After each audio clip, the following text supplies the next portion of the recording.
ไอ้ละบ่ตัวเอียนโอ้โตใหญ่ทุกคนเอ้ยได้แล้วตัวนึงนี่โอ้เก่งหลายขอได้เอียนหั่นเด้บ่ได้บ่ให้ขึ้นเด้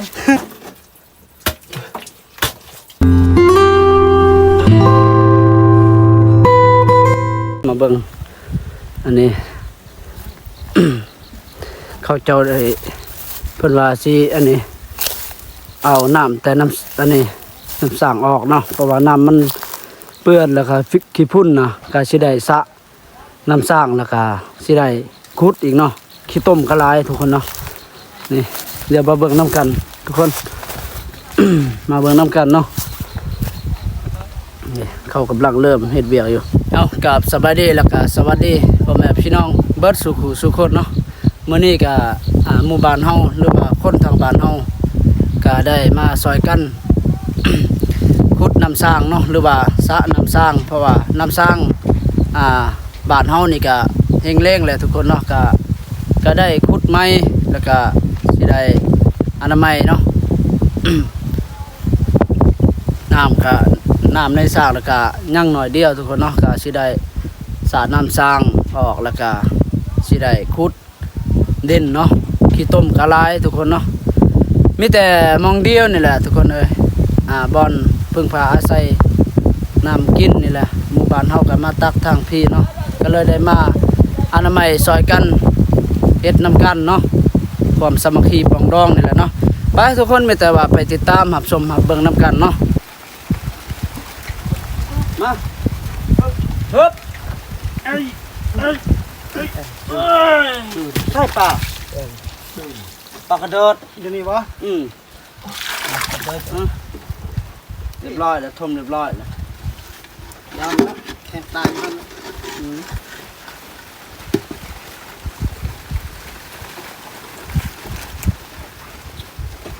ตัวชิ้นแล้วที่ต้มนี่เอ้ยยิบดักไอ้เนาะยังเลิกเทิบบ่ฮะยิบได้ดักไอ้เนาะเทิบบ่ตักน้ำอีกฮะตักข้างหน้าตักต้มเลยเอา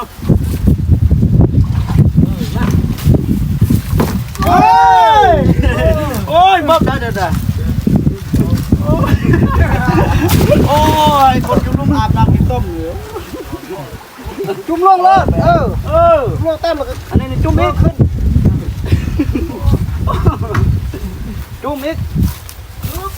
แล้วก็คือบัดชายดักกันเลยละฮอตให้เอาไว้แบะ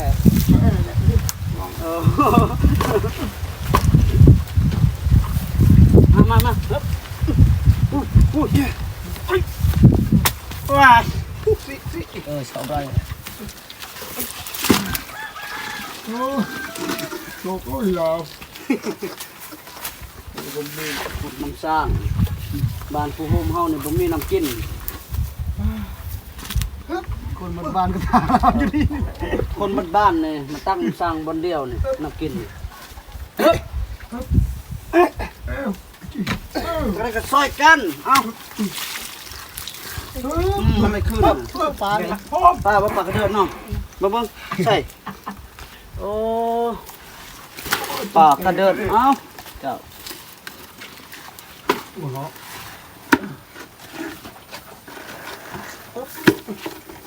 ตักเลยนะตักดักอ่ะฮะตักดักเลยโอ้ยแบะฮอตสบายโอ้ตักเลยโอเคมา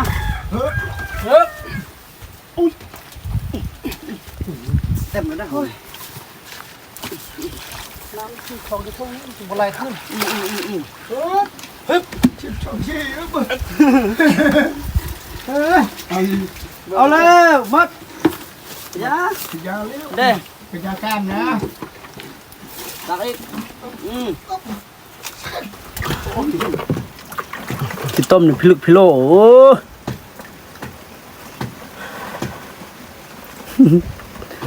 อาจารย์คำแค่นั้นหรอกเนาะกันว่าเฮานี่ลงนี่บ่ได้แล้วตึงอาทิตย์นี้แอมบึกแอมเตงที่หายรุ่ย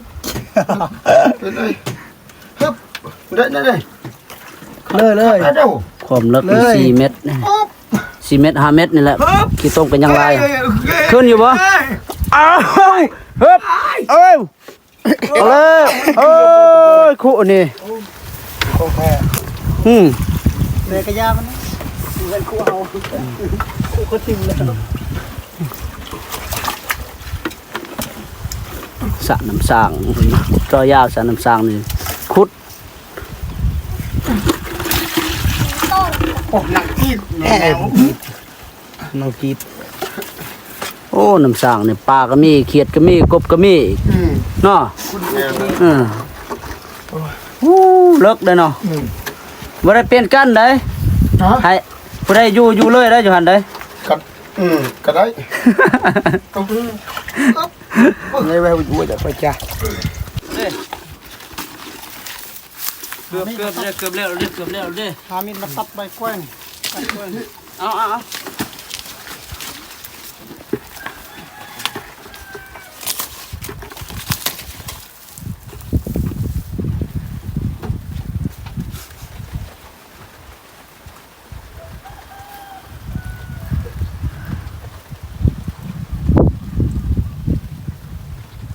เนี่ยดีดี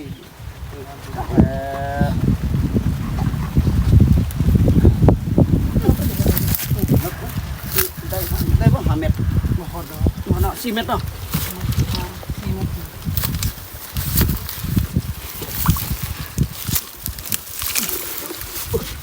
เพิ่นว่า4เม็ด4เม็ดนะได้แล้ว4เม็ดเนาะเอาอาจารย์ จริงๆแม่ก็ไม่รีบนั่น เอาติดเด็ดเนาะ พี่ชว้าวไหนมันเอา โอเคแล้วบ่เฮ้ยบ่ต้อง เตะประตูไอ้อุ้ยอุ้ยเฮ้ยเฮ้ยผมไม่ตั้งหรอกเรื่องนักนี่บอกว่าเพื่อนนี่นี่ก็ตกเพื่อนนี่ ตัวเพื่อนนี่ติเนาะ ตกปัญหาใหญ่ ปัญหาใหญ่เลยแหละ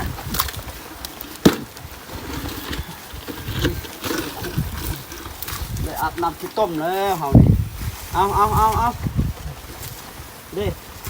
ไปสิแล้วล่ะ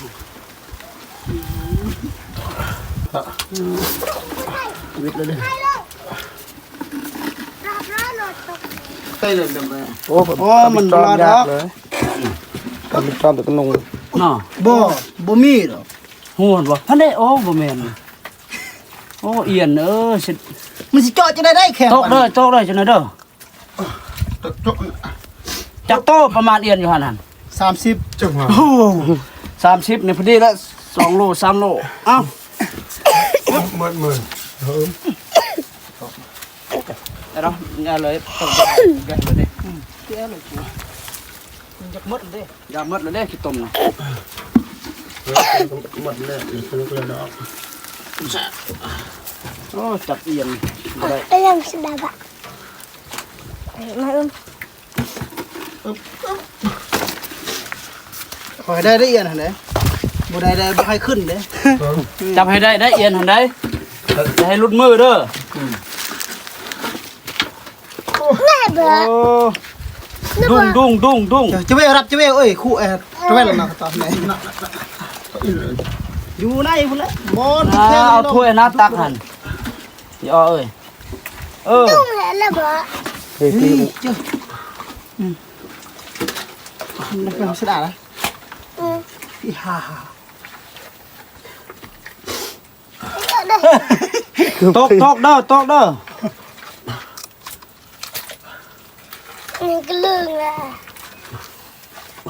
เล่นตะจุ่มอย่าคำมา Ở luôn bơ. เอิบ ครับ อุ้ยโ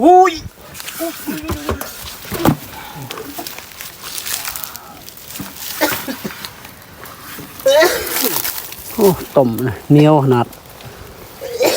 Nè chưa. เหนียว Nè. เสียมืออยู่ นักเติบเด้อได้อีหลีนี่4เม็ด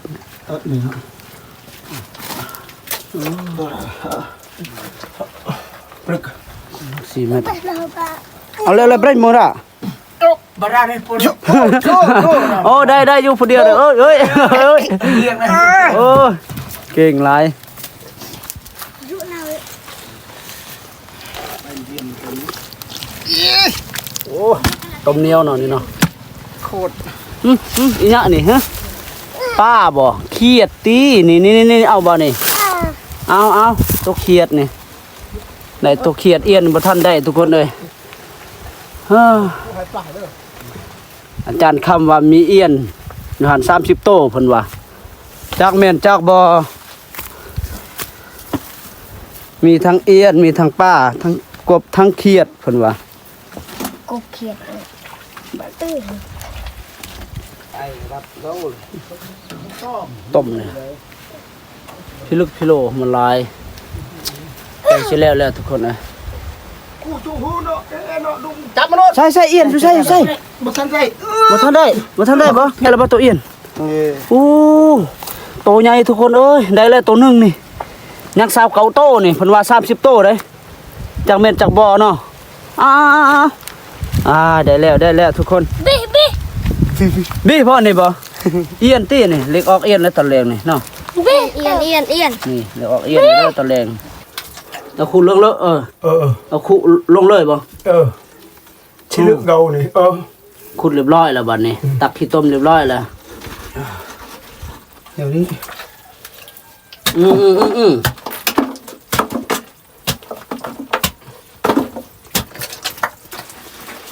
เลิกเติบเลยทุกคนเลยได้เลย4 เม็ดเนี่ยนะ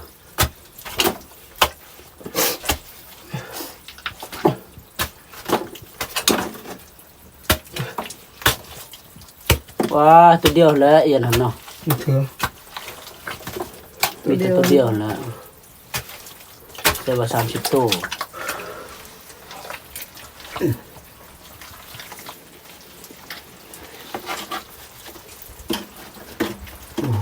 ติดดิ